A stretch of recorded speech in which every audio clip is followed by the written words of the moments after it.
Sindh building control authority ने मक्का terrace की मिसमारी से मुतालिक रिपोर्ट सिंध हाई कोर्ट में जमा करवा दी। रिपोर्ट में कहा गया है कि इमारत 35% मिसमार करने का काम बाकी है। SPCA के वकील ने कहा इमारत की बहाली का काम बिल्डर का है। अदालत ने रिमार्क किए कि अगर 1 माह में बिल्डर इमारत दोबारा नहीं बनाता तो तौहीन अदालत की कार्रवाई की जाए। बिल्डर को पूरे कराची में ब्लैकलिस्ट कर देंगे, कोई इमारत नहीं बना सकेगा। मक्का टेरेस को मिसमार करना शुरू कर दिया। 35% मिसमार करने का काम बाकी है। SPCA ने रिपोर्ट सिंध हाई कोर्ट में जमा करा दी।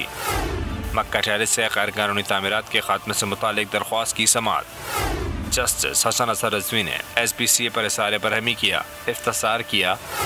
6.5 और 7 फुट तोड़ना है, कितना टाइम लगेगा? SPCA ने कहा गैर कानूनी हिस्से को मिसमार करने का काम हमारा था, इमारत की बहाली का काम बिल्डर का है। जस्टिस हसन असर रिजवी ने रिमार्क्स दिए, बिल्डर 1 माह में बना कर दे रहा है। अगर 1 माह में बिल्डर दोबारा नहीं बनाता तो बिल्डर के खिलाफ तौहीन अदालत की कार्रवाई की जाए। बिल्डर को पूरे कराची में ब्लैकलिस्ट कर देंगे, कोई इमारत नहीं बना सकेगा। अदालत ने SPCA की जानिब से जमा कराई गई अबूरी रिपोर्ट को रिकॉर्ड का हिस्सा बना लिया। अदालत ने इमारत गिराने वाले अफसर को 14 जनवरी को रिपोर्ट के साथ पेश होने की हिदायत कर दी। सब्सक्राइब करें और बेल दबाएं ताकि कोई खबर रह न जाए।